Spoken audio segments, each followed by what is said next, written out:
We've just launched a new range of extra heavy groundbait feeders.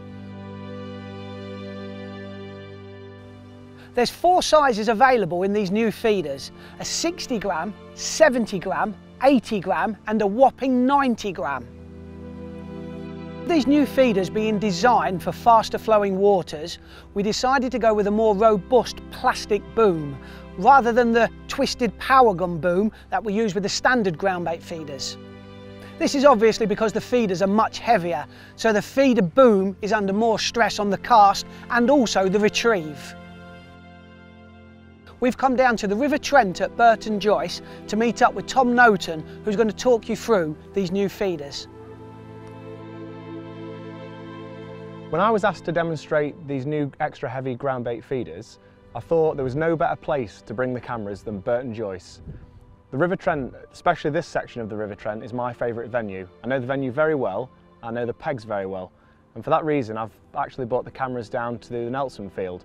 And when it comes to testing feeders or demonstrating feeders, I fancied a really rocky and quite a difficult swim to fish. Really put the feeders through the paces and see what they're like.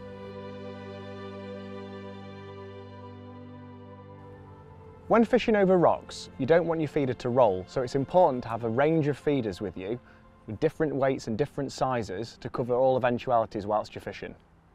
If the feeder rolls or the flow picks up the line and starts to move the feeder could roll into rocks and roll into snags and also roll away from feeding fish where you've been baiting up.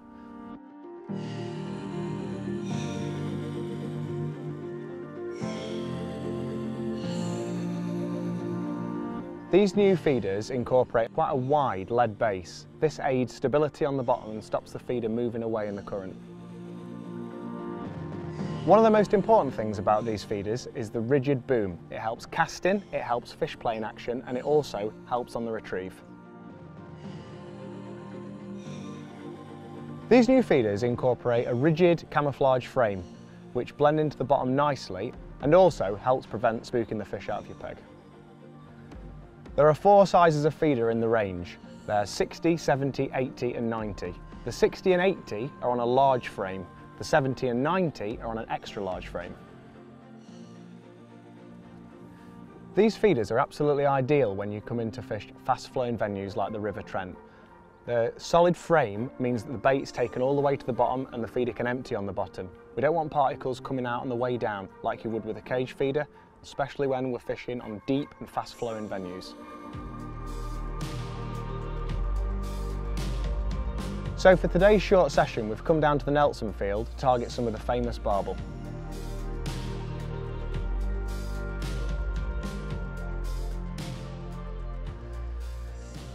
The River Trent's carrying an extra 12 inches of water today, so I've opted for a short line at 25 metres using a 70 gram feeder. As the session progressed, the river's actually come up a further 2 inches and I've switched to an 80 gram to help hold bottom.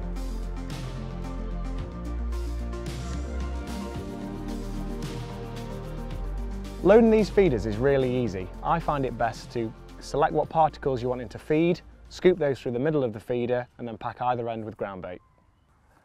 Loading the feeder in this way ensures that the bait gets to the bottom and disperses on the bottom where the fish are feeding, drawing further fish into the swim.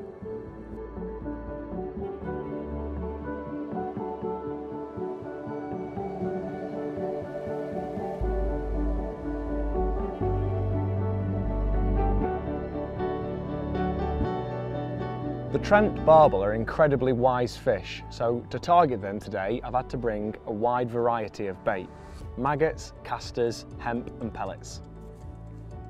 I've started the session by feeding a concoction of these baits, but I've found the best hook bait to be a bunch of maggots. The rig I've used couldn't be simpler. 10-pound reel line and a completely free running rig.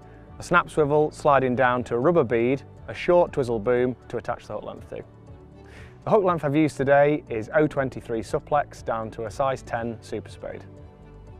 This has resulted in a fantastic short session with barbel up to £7, demonstrating just how good these feeders are.